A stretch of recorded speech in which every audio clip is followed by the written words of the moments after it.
welcome back to the show. I'm joined today by my cousin Samuel. Samuel, sir. how are you? I'm doing great, dude. It's an honor being here. Yes, I'm very glad you were able to come on. Today, earlier today, we went to downtown Raleigh.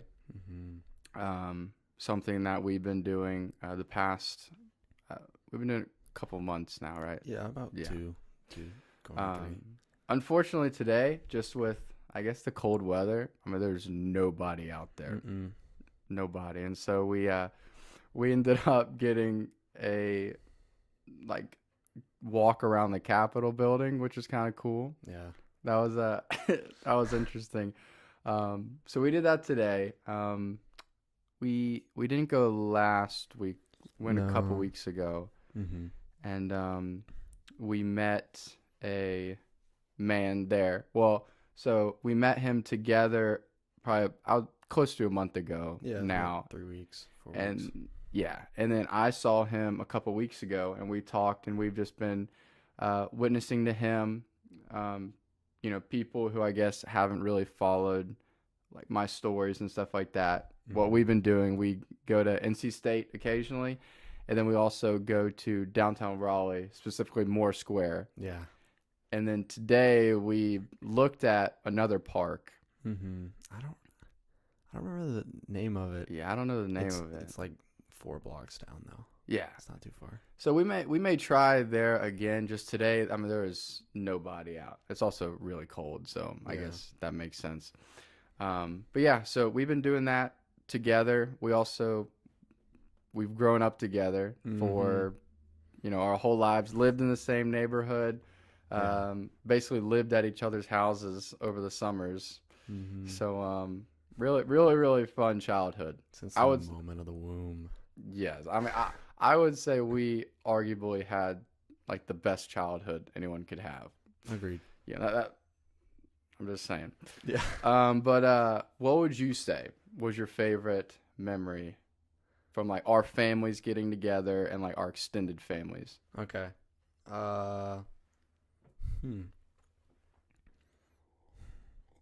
So we've done many things throughout the year.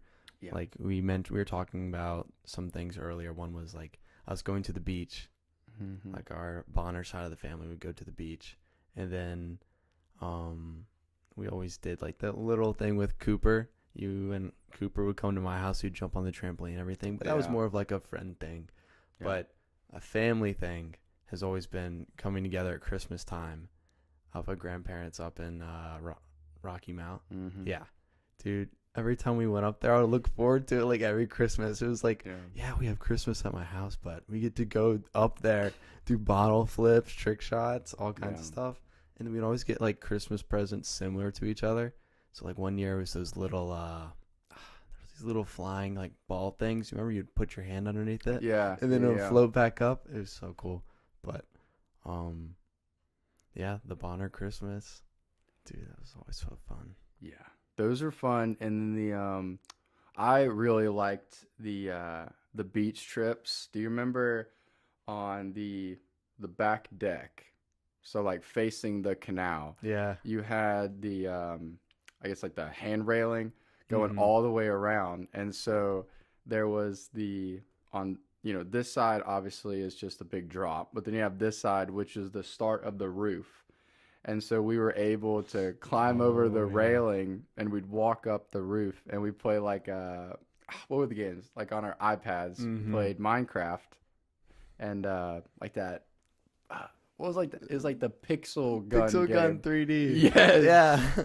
Bro, that is the greatest game on planet Earth. I've seen so many reels on Instagram, them just showing that. Like, I guess it's 10 years ago when it came Yeah. out, and it's like 10,000 memories. Yeah. I'm like, that's so true. Yeah.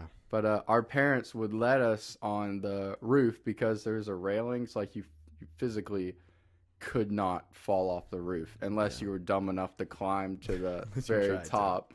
So yeah, unless you tried to. Man, those are so fun. I was thinking back the other day. I was like, yeah, life is good now, but obviously and stuff like that. But Mhm. man, I mean, those were like peak times to live. You didn't think about any kind of responsibility. Yeah. You're No responsibility. You just got to just have fun all the time. The only question you worried about was, what do you want to be when you're older? And you're like, Yeah. Yeah. yeah. Yeah. That question was so funny because when I was younger, I was like, I want to be a project manager. That was the first thing I ever wanted to be. And then I was like, no, I want to go to the military. And then, I want to do politics. No, and then, that It's floating a little bit of all of it. Yeah. We were in the Capitol today. I was like, okay, let's take a picture of Will in this room whenever he's sitting in one of these chairs. No. That'd drive me crazy.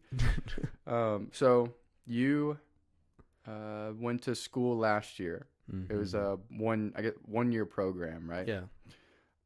In Colorado. Mm-hmm. So tell us about that.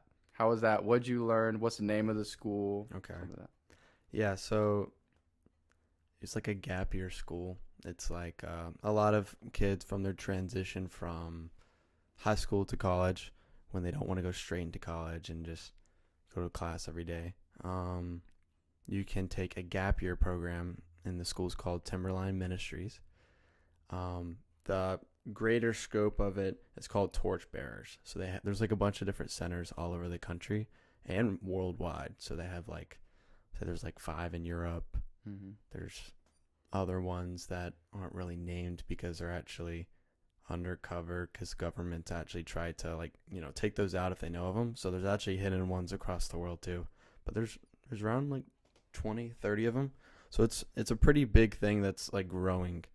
But the one I went to is Torchbearers out in Colorado in Winter Park area. It's like west of Denver. Okay. But basically you go there. There's like 20 boys, 20 girls. And it's funny because when I first went there, it was like, oh, there's 20 boys, 20 girls. How many relationships are going to come out of this? So that was one funny thing. A lot of them we all joked about. But initially going there, when I got there, I was like, what is this even going to be about? I'm like, is it going to be a bunch of nerds, that know a lot about scripture? Or is it going to be just a lot of skiing because we were right next to a resort, right? Yeah. And so I went there and I was like, wow, it's really just a bunch of normal kids that didn't want to go to college yet, so they literally just came here. Yeah. And really what it's about there is coming together and a lot of talking about your life that you never told anyone about. Mm-hmm. It's the humility of your life, things that have been hidden, things you've thought about people, the way your family's treated you, just different things like that. And sometimes it's the other way around, how you've treated your family. Mm-hmm. Some kids there, it's like, yeah, I've tried to leave my family because I disagree with them on things. And so I just want to completely separate from them and not talk to them again. And some grow up in a home that, like, it wasn't Christian at all. And they were like, yeah, actually, I was sent here by my grandfather. And I was like, that's crazy. It's like your grandfather's faith is what brought you here rather than your parents' faith. I'm like, that's crazy. But basically, each week you go through a different book of the Bible. And the first semester was Old Testament. Second semester was the New Testament. You didn't go through every single book, but you went through so the first couple of weeks was like Torah. Then the last couple of weeks, first semester was the prophets. And so minor prophets, they smushed into 2 weeks. Mm-hmm. But it's a lot of depth. Just it's like a bunch of kids with a bunch of problems, don't know what they want to do with their lives, are dropped into a school. And I had 5 other roommates. There's 4 rooms. You got 6 people in each room. And then on the other side, they have same exact thing. The girls have that same exact thing. I'm like, mm-hmm. This is insane. So you get to learn each other's problems quickly too. Imagine living with someone your whole life, except you live with 5 of them for a whole year. There were a lot of problems, but I bet. But yeah, it was. I jump back to memories there because it's like what I learned the most is not the fun, adventurous times, but I learned the moments that brought me to my core of like, what's even the point, you know? Mm-hmm. And it drives the point home of like, the Lord's built a greater purpose for you. Yeah. And so I look at the problems that happen with certain roommates or problems I had with certain people. Like there's this one guy I just like disliked for a long time. And then at the very end we came together and I just like apologized and was like,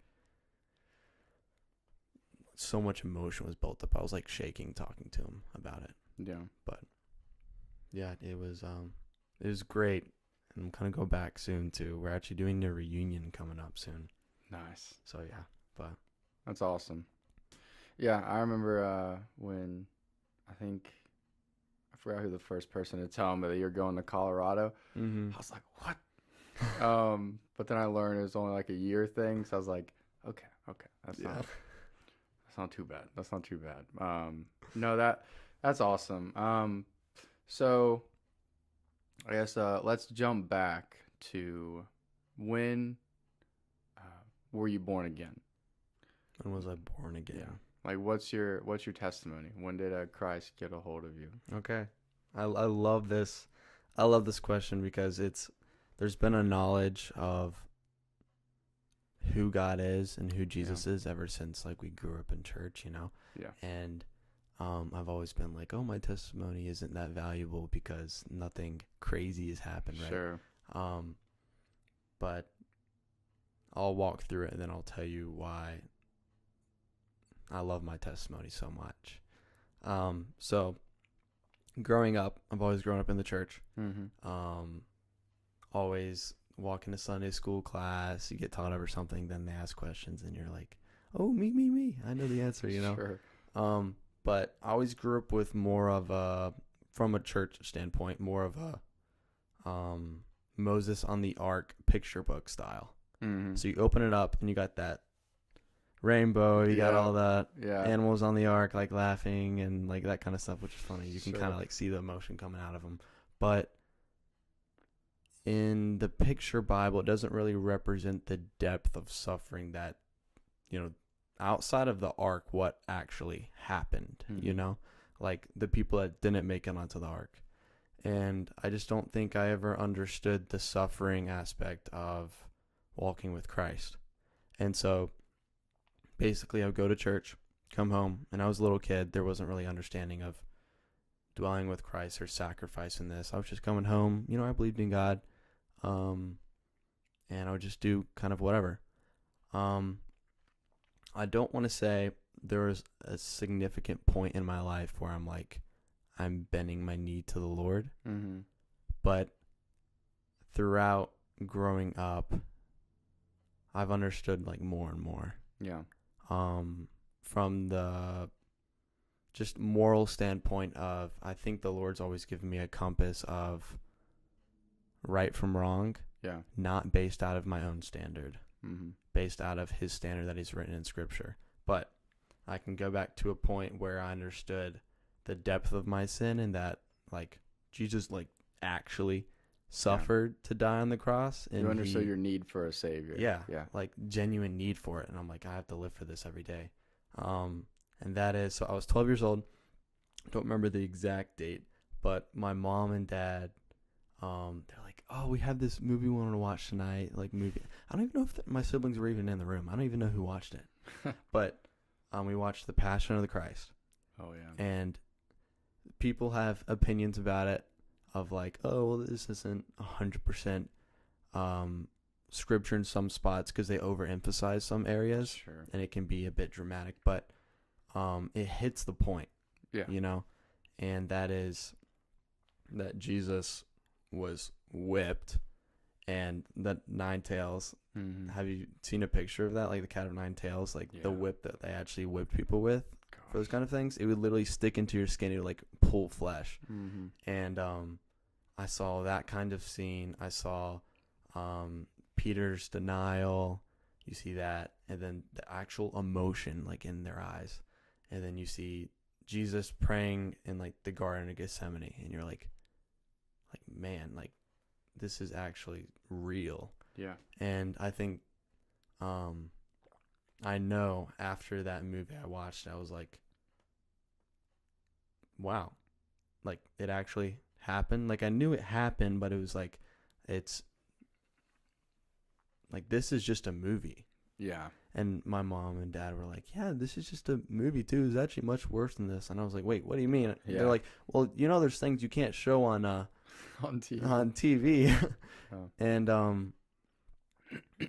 And that night I literally just cried in my bed. I was like, Jesus, thank you for showing me this. This is who you are. And you rose from the grave 3 days later. I'm like, I know this is the purpose of my life. Like me worshiping you, me following you is what I'm called to do. Yeah. And yeah, so and then from so on, like there's been problems in my life, like bad problems. Sure. And complete like submerging in sin, but understanding the Lord's grace and he bringing me out of it. Yeah. But yeah, so. Yeah.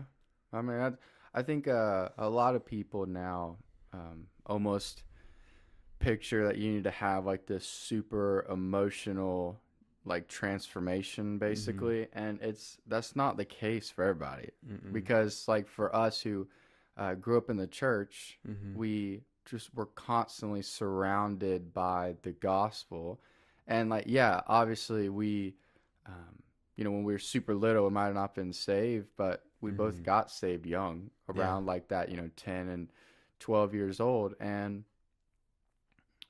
like for me, I didn't have like this big like moment, but I knew that I'm a sinner, I need a savior, and that savior is Jesus Christ, and he's the only one that can save you. Amen. The only one. But like for many people who they're like, oh, like you have to have this radical conversion. Well, if you respond to the gospel, that's radical in and of itself, because that's you being born again. Yeah. Made as a new creation. But it's I don't know. It's just, what would you say to some people who say that you have to have like this big emotional transformation, kind of? Like it has to be emotional. If you feel no emotion whatsoever, it's wrong. Yeah, I love that question. Yes, there's the intention that can cause like an emotional response, right? Yeah, absolutely. So like people will break down and they'll reference back to like that emotional response of breaking down really made it intentional. And some people's intention is different, right? I can say something with a blank, stare in my face and I mean it 100%. Yeah. But I think a lot of people take those goosebumps like moments and they correlate that with, this is a moment. This is the Lord touching my heart. And I'm like, well, God, the Lord's always on your heart, right? Yeah. Like whether you think of him or not, he is right there next to you. And so it's really that denial of self. Mm-hmm. We were talking about that a little bit earlier. Yeah. Just like it's denying your selfish needs and it's placing them on Christ, And so something else I was going to say is like, someone told me this while I was at the school, like his name's Sam Hatfield, like your higher up, not like pastor there, but he's like your headmaster more or less. Yeah. But he told me, he was like, your parents' faith, like their moral compass of growing you up as you were in the home, as you were growing up, is a lot of what led you to Christ, their own faith.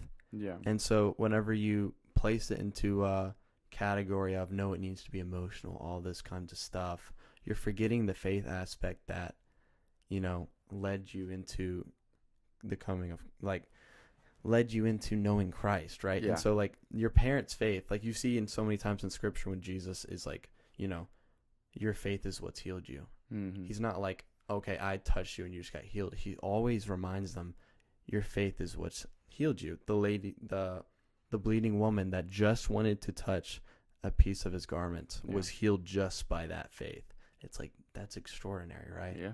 And you see the testimonies that aren't as, I don't even want to say aren't as, they're all a miracle, you know? But people add significance to it because it has more drama. Sure, in and of itself. And but we forget about the faith and of our parents or even grandparents, like that one kid I was telling you about. But yeah, people can add more emotion to moments rather than just taking it as factual. Yeah. It's like the Lord says, and it is. Mm-hmm. Not he says, you gotta feel like it is. Sure, yeah. Yeah, I mean, that's exactly right. Yeah, that's true. So, your first semester in school, because you did obviously 2 semesters. The first one, y'all, I guess at the end, y'all went to the Philippines, correct? Oh, no, New York City. New York City. First okay, one, yeah. First one, New York City. So, explain to me how that was going to New York City, because I've been to New York City, but it was a long time ago. Yeah. And I know it's changed a lot. But how would you say it was going there and talking to people? Yeah. So I kind of got to like prepare you before I went there. So literally exactly a week before we went to New York City, I had so I swim year round. You've seen me do that as I've grown up. I was at a pool in Winter Park, like in an indoor pool, and I did a flip turn, and my heel hit the edge of the wall, and it just split open. Like, I could show you it now. There's just a clump scar right there. He gets hurt more than anybody in the world. Yeah. And, dude, like, every time I put my shoe on now, I just feel that little clump, and so it's like slowly shaving over time. But I had to get stitches, like, on that part, and they were like, oh, you're going to need crutches, and that's, like, a week before New York. I'm like, this is going to be awful. Yeah. And because we're doing something every single day. And so that's the build up. Now we go to New York, and I'm there in crutches. Like, this is going to be awful, dude. And we like stayed in like this Chinese church, and we like volunteered for them. And that's why we got to stay there like for free. And, but New York was insane. First, we were in an area where we got to see, I forgot the names for them, but like a Jewish group, they would wear those, those hats and those certain outfits. A little like curly hair thing. Yeah. So we stayed in a Chinese church in Brooklyn, and they all of the Jewish people, they also lived there. And so it was funny walking by, and we actually had some conversations. I personally didn't, but some of the guys had conversations with them, which was pretty cool. But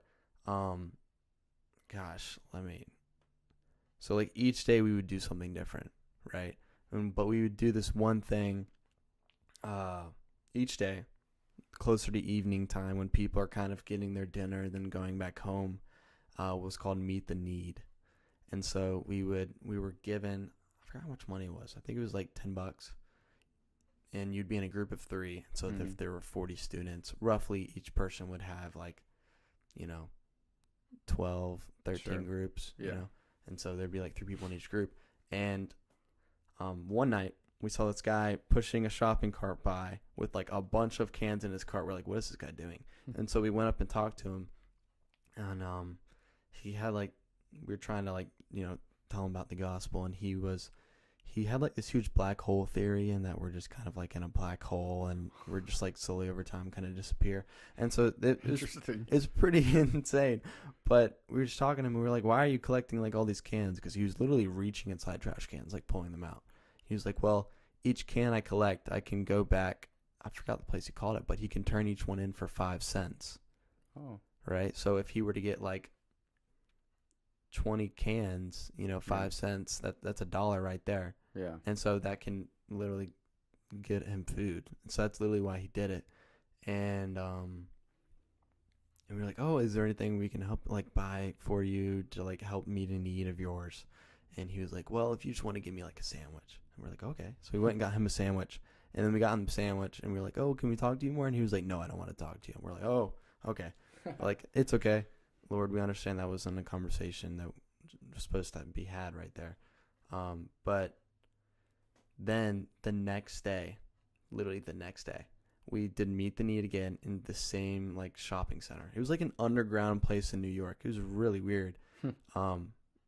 But you kind of go, like, down these escalators. It's just, like, this huge mall. Oh, like really under cool. the street or something? Yeah, it's like wow. under the street. It's really cool. But it's, like, right next to a train station. But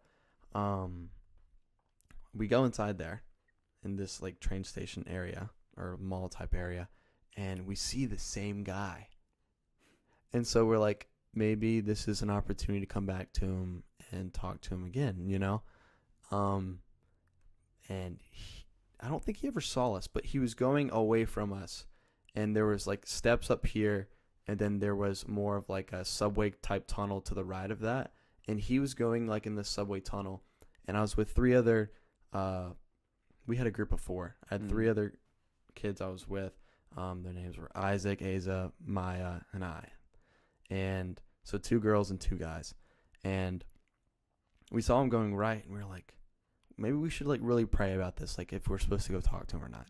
And so we prayed about it, and the girls were like, well, you're approaching the person because obviously, you know, we don't know what the person will really do. So the 2 guys are the people that are going to have to approach the person. And I was like, well, there's a guy over here sitting on the steps.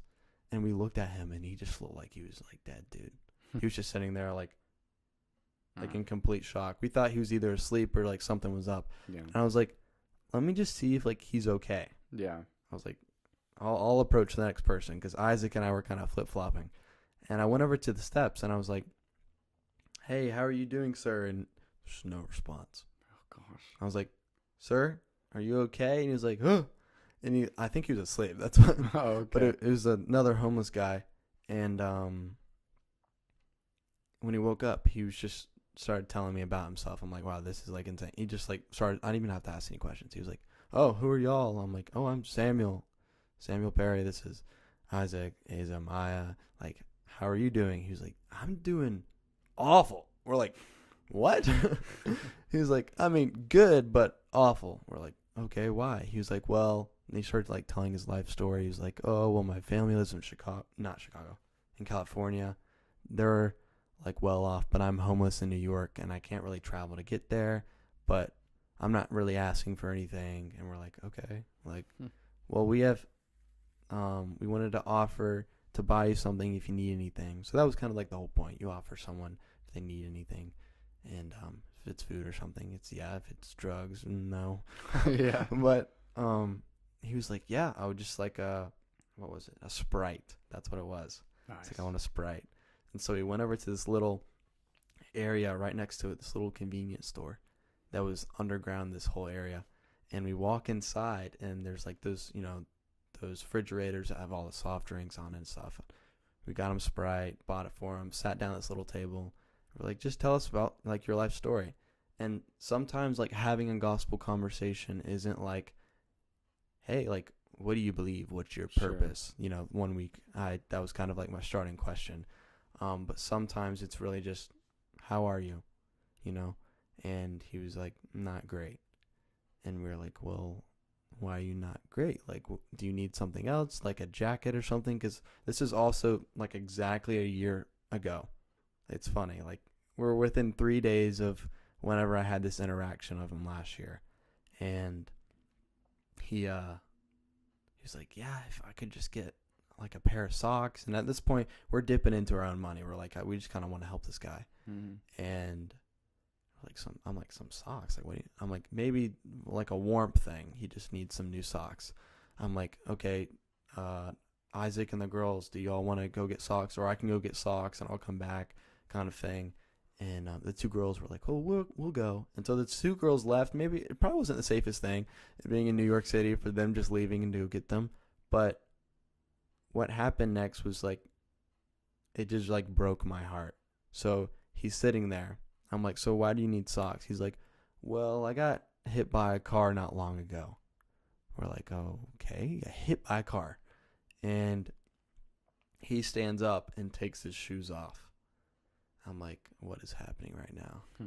And then I'm like, oh, is this why you need new socks? Because I saw they were like red and everything. And he was like, well, when I got hit by the car, they just drove off, and I cut my leg and it just started bleeding and everything. I was like, okay. And he took his socks off, and they were just from the bottom all the way up. You know how your feet, if you sit in water too long, they get like real soft and they kind of get wrinkly? Well, his was wrinkled like that from blood, not from water. Jeez. And so it just looked like a wrinkled red foot. And I was like, what am I looking at? I was like, gosh, I feel so bad. And Isaac was like, oh gosh, is there, like, do you want us to take you somewhere? And I'm like, well, we're dipping more into like, just like, I'm like, I'm okay to spend any amount of money to help you with this, you know? But at the same time, we are only supposed to be on Meet the Need for like 45 minutes. Sure. And we're like at 45 minutes at this point. So I'm like, what are we going to, should I call Michael? That was our leader at the time. I was like, should I call him? Like, what should I do? And, I was just like, no, like, I think Michael will understand. Like, yes, we're put on limitations, but for a reason. And the girls get back with the socks, and he was like, no way, like, actually. But like, I'm like expressing it like he had these kind of reactions, but he was like he looked like he's real cold, real like tucked up like this.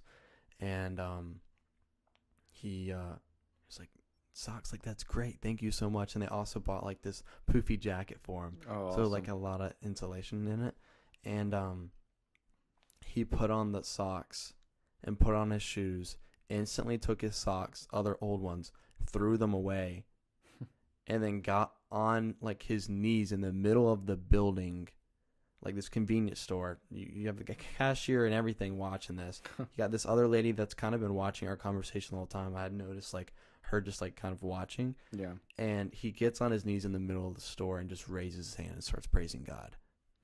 And we've like barely even scraped the gospel story at all. Yeah. I think we talked to him maybe for like 5 minutes about it while he's telling us kind of his life story of like, oh yeah, we're Christians and we wanted to like ask you what you believe. And he was like, oh, I believe in God. And we didn't really get into depth of like what he like has given his life to, right? But he said he knew what it was, like all this kind of stuff. And then he does this. And in that moment, seeing him, I'm like completely hands off. You're rejoicing and worshiping the Lord right now with a pair of socks you've been given. Yeah, yeah. I'm like, this is the most beautiful thing I've ever seen. And we all walk away from it. And like all of us were like crying by that night. Like I'd ask Maya, she's like, I like cried like all night. She's like, and I just wanted to like get his, like we ended up getting his phone number, but I never even got a call from him ever again. Sure. So I don't really know like what to do with that. But I've just been praying for him. I don't remember his name, but it's just the homeless man in New York. And I haven't been praying for him every day, but it's that thing I remember and reminder of like just a pair of socks can go a long way. Yeah. You know? And like I barely even conversated with the guy who's just inevitably his faith for a pair of socks that just made his day, week, year. I have no clue, you know? Yeah. And so that was one interaction in New York. There were other interactions, nothing insane. But your interactions don't have to be insane. Like I had one in a homeless shelter, just one guy, and he was like, your story is really interesting. I would like to know this God that you have. And I was like, let's walk through it, you know? And so it wasn't like anything insane. It was just you talk about your own story, your own testimony to people, and your own problems, right? Because Christians are not perfect people. No. You know, you walk into a church and sometimes you feel like everyone there is perfect, you know. Everyone has their own story and their own problems that they're still dealing with. And so, but it was crazy. And that was a crutch day too. I was in crutches. So, but, well, was I can't remember. It was a week long. and I had it for the first 3 days. I think it was the fourth day, so I might have not had it, but I showed him my cut, so that's what made him end up taking his socks off, because I showed him my cut, and he was like, "Oh, I got the same thing." I'm like, "Really?"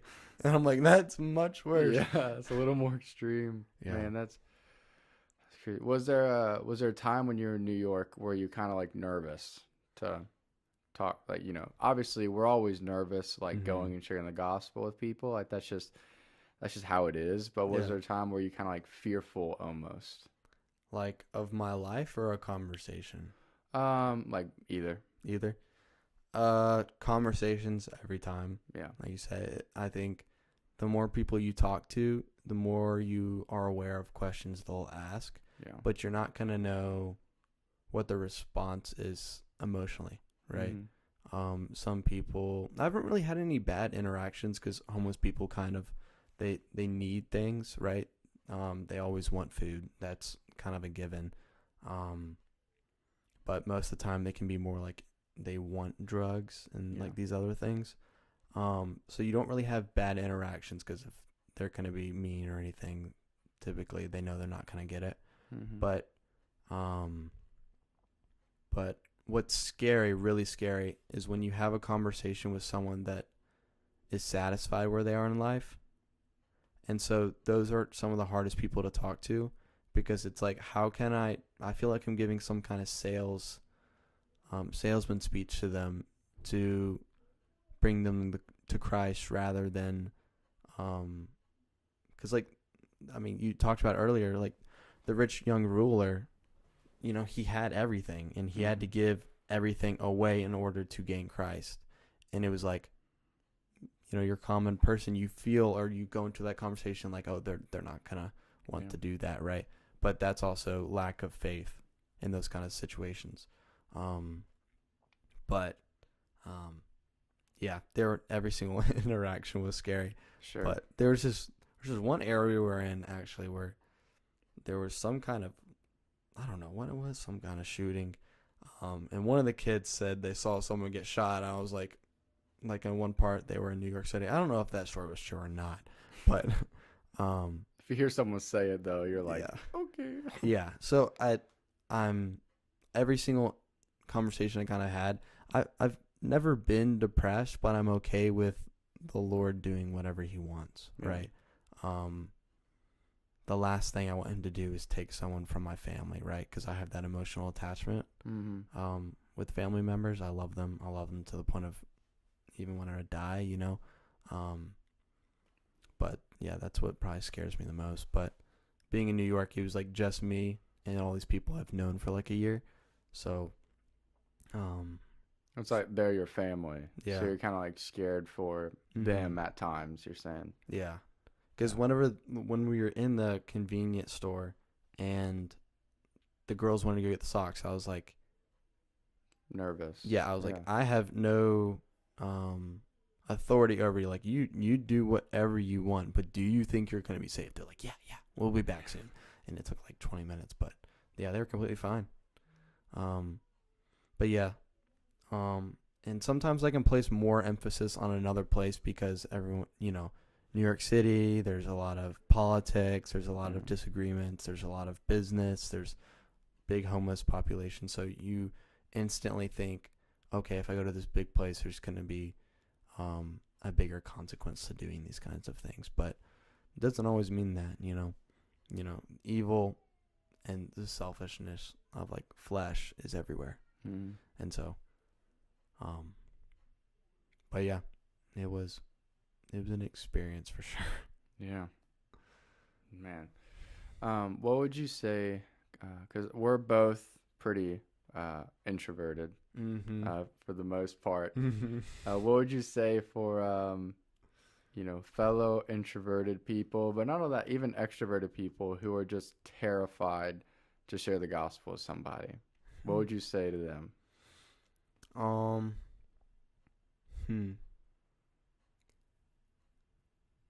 That's a really good question. Starting conversations is never going to be easy. Yeah. But when you're in the conversation, you love it. Because introverts are typically your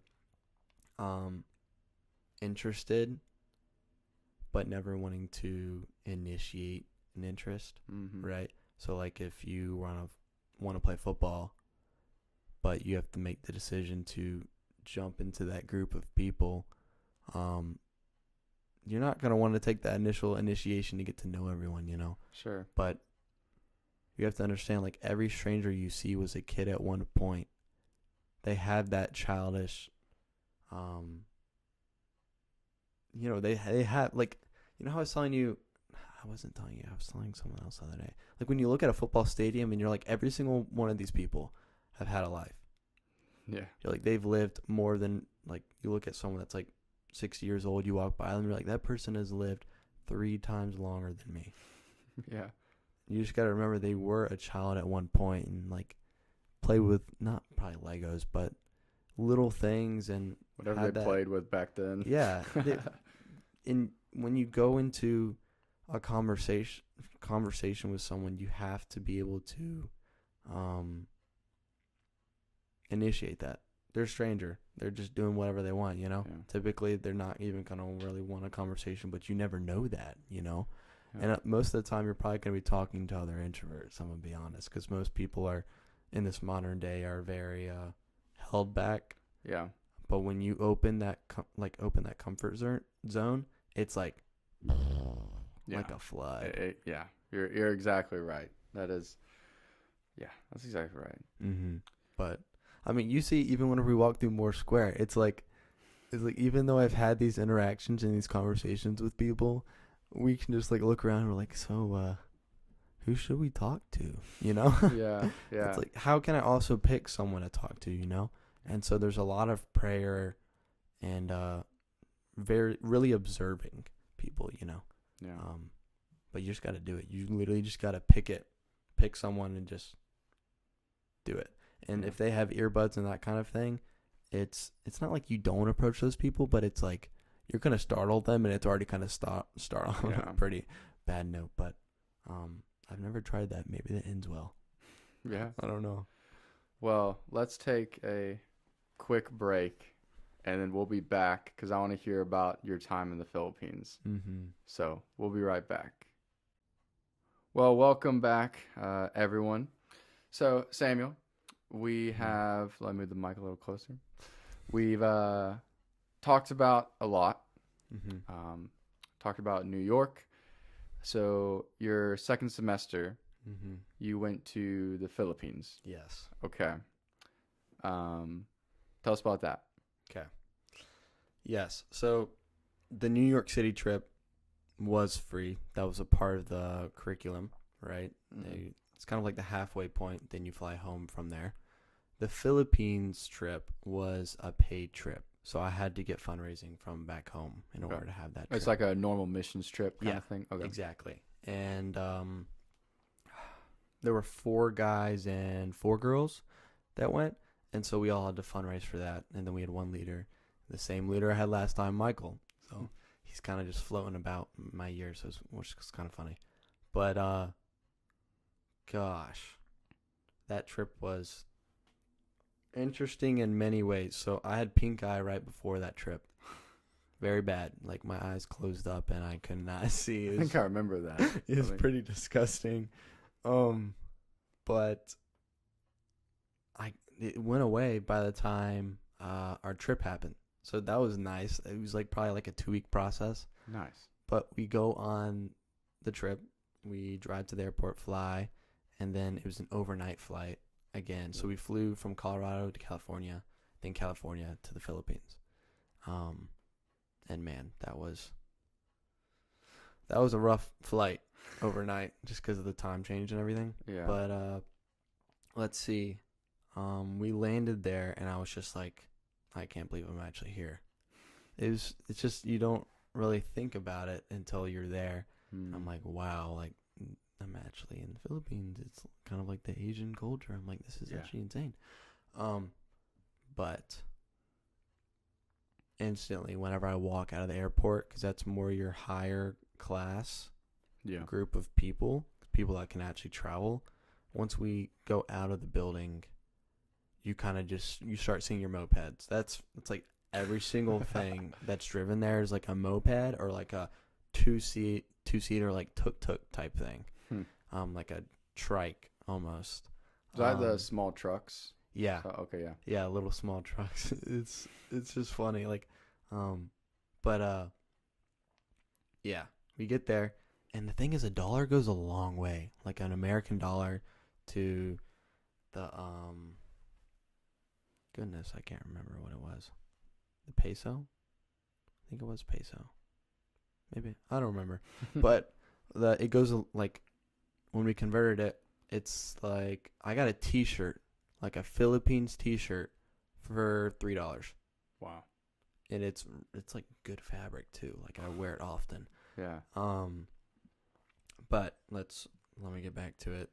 So we drove for about an hour, and then when we got to the place we were staying, it was like in a motel or hotel, what you would say, and it's like 2 hotels kind of combined into one. And there was like a pool in the center, and it was kind of like you're still middle class, higher class, but right when you walk out of the building and literally cross the street, it's like the poverty is crazy. Like instantly you see people kind of in like alleys together, like kids with like ripped shirts running around, that kind of thing. And the thing is, you see that like on social media and stuff, and you're like, oh well, they probably actually get shirts and stuff. Sure. And some of them do, but like a lot of them, that's actually what they live with. But we were also the white people that were there. And then we had Henok. He's from where is it? I can't remember. He's from the north part of Africa. Okay. And he was adopted, and he was at the school with us. And so he was there, and they would point at him, and they were like, "What?" And then they would point at us, and we were white. They were like, "What?" And so they would like call us stuff in like their language, and it was so funny. But everyone loved it. They were like, "You're from America." Yeah. Like they treated it like a promised land type thing. And a lot of interactions with the people in the Philippines. It was really weird because it was like, if I were to tell them the gospel, are they thinking that leads to riches of earthly material, or are they actually understanding that's like a spiritual richness, you know? Yeah. And so conversations there were really difficult. So day one, we kind of just hung out there, understood where we were, kind of if we want to go out of the building, we can, but we can't go outside of like the guard area because they had like a gate and stuff. But going outside of that, we couldn't go out at night, obviously. It was pretty bad. But in the daytime, it was really weird, and I needed to do more research on this. They had like a really big mall there. It's like really huge. You think of like a 5-6 story building. It was a really big mall, and it's from not donations actually. Other countries spend this money to have a mall. It's kind of like a McDonald's if they had like a place in like Chicago or something. Yeah. And then they paid for one in like Minnesota. Okay. I see what you're saying. Yeah. Yeah, that's exactly what happens. And in this mall, you got like your middle class people in the Philippines, but outside of that, it's just like poverty. It's insane. It's like futuristic than poverty. So is their economy kind of like you're either rich or poor? Mm-hmm. There's not really like a big middle kind of thing? No. Okay. Yeah, there's like no middle class. Yeah. And it's, I want to say in the span of like 4 miles is kind of your general area of where we were. Is kind of your higher class, but kind of middle class. Kind of, yeah. Yeah, but once you go outside of that, I mean, it is literally like taking a piece of metal, like a stripped metal, and putting it on top of your ceiling for roof. Oh, wow. Yeah, like, and they use like the rainwater and everything to get water and stuff. It's none of them really have shoes. They're all barefoot. And they literally have farm animals inside their houses and stuff. It's crazy. But so first day we had nothing. Second day we were supposed to be doing like a teaching at a school, And like America would never allow Christians to come inside of a school, like a public school, and teach the gospel to all those kids because they separate religion and education. Yeah. Right. Unfortunately. Yeah. Yeah. Besides it being in like history, you know. Sure. But there they were like, yeah, y'all come to the schools. They focus. The public schools. Yeah, the public schools. Wow. They focus and they like hearing stories of missionaries or other, you know, just richer people in this area come there and talk sometimes. And so the second day we were supposed to do that, but it got up to like 114 degrees. Jeez. And so we were like, it was canceled. They told us not to come. And so we literally just ate like mangoes and stuff that day. The mangoes are so good. But the third day, we went to that like more impoverished area outside the 4-mile radius. And that was rough. Very rough. It's like just looking at someone makes them feel loved. It's like I could be looking straight as we're driving by and I look over and make eye contact with a kid and they literally jump and leap with joy. I'm like, it's crazy how something so small can do something so big. Like back to the socks thing. I'm like, are these interactions or seeing these kids, like what kind of opinion are they getting, right? Obviously they enjoy seeing us because they've probably never seen a white man in their whole life. Yeah. Like that's what we were told the whole time. They've probably never seen a white man. We were like, this is insane. But day 4, we did a teaching in a school. Each student there, we had to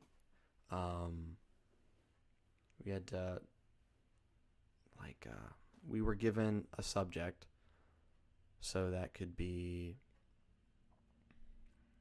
not a subject of like a class, but like a subject of like suicide, a subject of poverty, of worth, of love, grace, you know, kind of the fruit of the Spirit. Yeah. 2 of them, I think, did something on that. But mine was purpose. And I was like, how do I really, like, I'm coming from loved in the home, given food every single day of my life, 3 meals with extra snacks every day, you know, underwear, pants, shirt, multiple of those, like sets of them, you know, even though I probably need more socks, but I'm joking. And I'm trying to teach these kids about purpose whenever I can easily come from a standpoint of, you know, well, I mean, I can easily live out this purpose when I have no sacrifice, you know, besides spiritual sacrifice. But teaching that class was an opportunity that I don't think I'll ever have again. Yeah. I just walked through the book of Habakkuk, so that's like one of the minor prophets, and he explains all the evilness that's happening. And he's crying out to God, like, why? Yeah.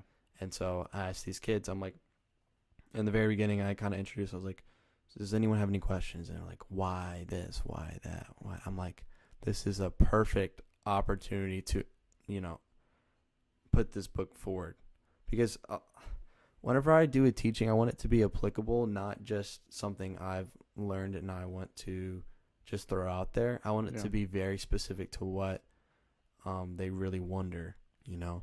And so I was like, I think the Lord literally set this up this exact way because he wants me to talk from my experience of, I ask why a lot. And a lot of people can just be like, why you always ask why? Like, just do. And I'm like, well, don't you want to know the reason for something, the purpose for it? Yeah. And so people ask why a lot, you know, for, you know, Christians, they'll ask like, well, why do you believe God's real? Or why is Jesus God? Or like all these kinds of things. Like, why am I even alive? You know? Yeah. So that class was moving. I got to teach from Habakkuk, then Matthew, then jump around. And then at the end, I just asked them, well, they just asked me questions. And they asked me like about homosexuality because transgenders are huge out there. like Oh, in really? Asian culture. Yeah, Oh, it's wow. huge. I did not know that. The classroom, there was probably like 50 kids. Uh-huh. There were probably 4 transgenders in the class. Wow. Yeah, and this was just one classroom. Wow. And so, the kid that asked if transgenderism was bad was transgender. Wow. And so, answering that, I was like, hey, like, so they were originally in their seats. By the end, they all came up in front and sat on the floor. I'm like, Wow. I want a picture of this. I'm like, but no, like, I'd be losing time with these kids in order to take a picture. I'm like, I'm not even going to take a picture. I don't want to do that. Yeah. And so, talking to her, literally, and like, I wasn't allowed to like hug them and be like, the Lord loves you, like it's okay. Sure. But we literally got into like a big circle and stuff and like prayed. And so, that was a good moment. But, just lost kids that have gone through a lot. So one of the last days, I'll just jump to this. Sorry, I'm talking a lot. No, but you're good. one of the last days, we were told we could go talk to this like one school, right? Yeah. And they did like this little camp, and they taught the kids like about their families of like just love your parents for who they are. They're trying their best. I know that there's harm, there's abuse, there's sexual abuse and stuff in the home, but that's the life the Lord's given you. And I'm like, it's really hard message to teach these kids when they're literally going home and getting abused. Yeah. You know? And at that school, there were 2 things they asked me to do. They were like, one, just be a leader of some of the groups. So there were like 100 kids there, 80 to 100 kids. And each group had a team leader. And so each of us students, like us 8 students that went there, was a team leader for each group. So that was, we had like 10 to 11 kids in each of our groups. So it was so funny. And so I would like gang up on some of the other guys that were like, God, we're going to beat your group. But, dude, it was completely different from what I thought. You see summer camps here, and I understand like having fun and everything. Sure. But we literally, like every single kid in that group was in tears by the end of the camp. Wow. Of just like asking me questions of like, how do I love my parent when they do this to me? And I was like, wow. I was like, what do I say? Yeah. And one kid, I wrote his name in my journal, so I have to go back to it. But he came up and hugged. You're allowed to hug the kid if they come up and hug you. Okay. And he came up and hugged me, and he was just like, can you pray for me? I'm like, yes, yeah. Is there anything you want me to pray for? And he was like, no, please just pray for me. I'm like, okay. And as I'm praying for him, the parents start to get there, and like they're picking up their kids, and I was just like I'm gonna leave here in 2 days and just go back to America, understanding that this kind of stuff still happens. And I was like, Lord, please open his eyes to who you are, to the grace that you have, and show him your love, because I want to see him in everlasting paradise, you know? Yeah. And before, like when the parents showed up, so typically the parents show up and they get a lesson for themselves. Oh, that's cool. Yeah, and so one of us will go over there and we'll talk to the parents about what the gospel is and what their children are going through. So a lot of it was, we want the kids to talk about what's happening so that we can address it to the parents. And some of them were like, well, that's probably a bad thing, because now it's public information, and the parent might even abuse the kid even more, right? Yeah. After hearing about like, oh, the kid just told them that, like he's going to get punished for it. That's interesting. But when I was praying with him, the parents got there, and then Jack, the guy in Philippines, he was like, I want you to talk to the parents. I was like, me to talk? I'm like, I haven't even really prepared anything. And so Michael was like, yeah, I think you should do it. And so I went up and talked to the parents, and I was like, I don't even know if they speak English. And Jack was speaking in their language and was telling them like, oh, we have a guy from America. He's going to teach you about what he's learned and why he's here. And so I literally walked through the purpose thing again with them. And the whole time, just like a blank face stare. Yeah. Like just listening to me. I'm like, I have no clue if they agree. I have no clue if they disagree. Lord, give them grace, please. Yeah. And then at the end, he was like, so, Samuel, do you want to talk about some of the things these kids are going through? And that was my blank stare, like, oh, I have to be that in depth with the parents about these problems. And so I'm now put into a scenario of like, oh, goodness, like, Lord, please make this a safe space. Sure. And I talk about 4 out of like the 11 kids that I talked to. Some of them didn't open up, but I talked about like 4 of them that did open up, and 3 of them were just like fathers coming home drunk, yelling, and that kind of abuse. 1 was actual sexual abuse. And so I've talked to the parents about that, and they were like kind of a dead stare, and then some nodding their head. And at the end, he talked to them in their language again, and he was like, did you understand him? And they all shook their head, yes. And I was like, wow. Okay, I guess I did my part. Yeah. And as I walked out, they all shook my hand, and they were nice about it. But that's something I just like, Lord, please, I know you're able to make it a gracious and safe space at home. Provide that for these kids, please. And so I gave the kid, the one I talked to, the one that went through some sexual stuff, I gave him an I love you card. And it was funny. It's like, I got it from Levi. But it's a little card where you can change the angle, and it says I, and then you turn it another angle, and it says love you. And so I wrote it on the back, and I wrote God. Oh, that's I wrote cool. God from Samuel Perry. And then give it back to him, and he was like, what is this? I'm like, I just want you to know that God always loves you. Mm-hmm. And this is what I want to give you. And I gave him also like a little bracelet, and he loved it. Yeah. And then there was also like a girl there from a different group, and just crazy scenario. She also went through the similar thing. But I didn't know. In that one school we taught at, she was a student there, but she wasn't in my class. Oh, wow. Yeah. And so she literally showed up 3 days later. I'm like, no way, you're the same student. And so by then, I gave her a bracelet and was like, this is crazy over here. And she's like, I gave her the what is it? The bracelet the 3 days prior, because I was like, she kept like looking over at me. Sure. And she was completely by herself, and there were other girls like laughing, like pointing at us. Like laughing is probably like flirting thing. Yeah. Like oh, they're so cute kind of thing. But then I walked over to her. She was standing by herself, and gave her a bracelet. It was like, Lord, I don't know what she's going through. I don't know why she doesn't even like talk to us at all. But I just want to give this to her as a gift. Please make something of it. And then 3 days later, she shows up to the camp. I'm like, I never thought I was going to see this girl ever in my life. Wow.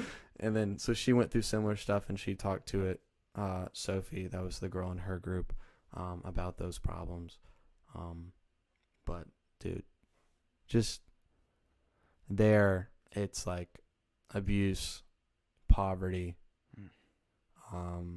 identity issues of just like someone's identity. They're transgendering because they want more than what they have. Yeah. Right? They don't see themselves for who they really are. And yeah, it's just lostness. Yeah. They're lost. Wow. I didn't know that about the Philippines. Mm-hmm. So would you say a majority of them kind of like a atheist kind of, or you have an atheist side, but then you have a Catholic side. Okay. So the Spaniard like conquest, I want to say, that came over I forgot what part. But basically they captured over like Spain. Yeah.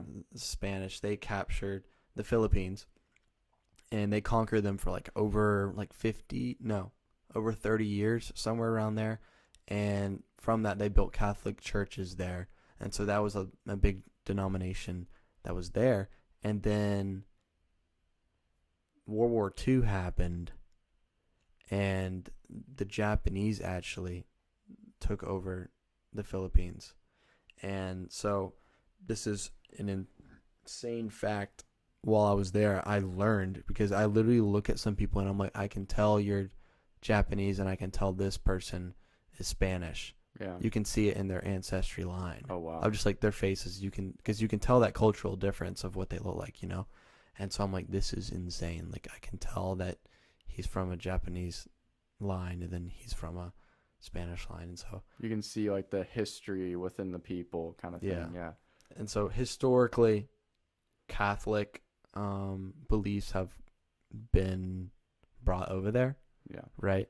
But besides that, it's a very earthly mindset of like earth minerals, or like Ra, the sun god. Yeah. Like that kind of standpoint of, if I do these sort of things, he will be gracious to me. He will give me things. And so it's kind of like, you know, Africa has that. It's really big in Africa. Like you do these kind of, you wear these kind of bracelets. Yeah. You say these kinds of things. The spirits will be good to you. That's similar in the Philippines. Wow. I did not know that about the Philippines. It's very interesting. Yeah, it's crazy. Gosh, that's so sad. That's so sad. But it's also I'm thankful that you're able to do that. Mm-hmm. And I see your heart for missions, evangelizing and stuff like that. So it's cool to see what you're doing. So what, I guess the last question I'm going to ask you is, what is your end goal? So obviously we know all Christians were called to share the gospel. We know that. The Great Commission. But what do you feel called to do? What I feel called to do is, I want every Christian to understand that all these things are happening have not come out of me. Like they're not me, they're not Samuel Perry. It was the Lord through me, right? And so the same Holy Spirit that's in me is also in you. You are capable of doing the same exact things, no matter the sickness, no matter the disease, no matter the speech impediment, no matter what, you know? The Spirit works. Yeah. He really does. And you have to have faith that he will work no matter what, you know? And so when you go into a conversation and you're like, this is going to be awkward, this is going to be uncomfortable, just remember, it's not you talking. Yes, you're going to think of like, I don't have that much knowledge of the Old Testament, New Testament. Sure. He's going to ask all these kind of questions, but you have to, it's a faith walk, you know? Like, same C.S. Lewis or MacArthur, like these guys have the same exact spirit you do. The things that brought them to where they were or where they are now are because of these situations of stepping out, trusting the Lord, putting that faith forward. And so I want Christians to understand that stepping out of their comfort zone and having faith that the Lord is moving is what these scenarios bring you into. You know, is how he works. And so the biggest example, you just go to the New Testament and see all the times he healed people. He's like, your faith is what's healed you. And you're like, the faith is what healed them, not your miraculous miracles, you know? Yeah. He's like, no, your faith healed you. And it's like, wow. And so, I just want people to understand that. Yeah. But I want people to know Jesus and that Jesus is Lord. And so that's awesome. That's awesome. Well, thank you again for coming on. Thank you all for listening. We're going to continue to do our Saturday Yes. evangelizing.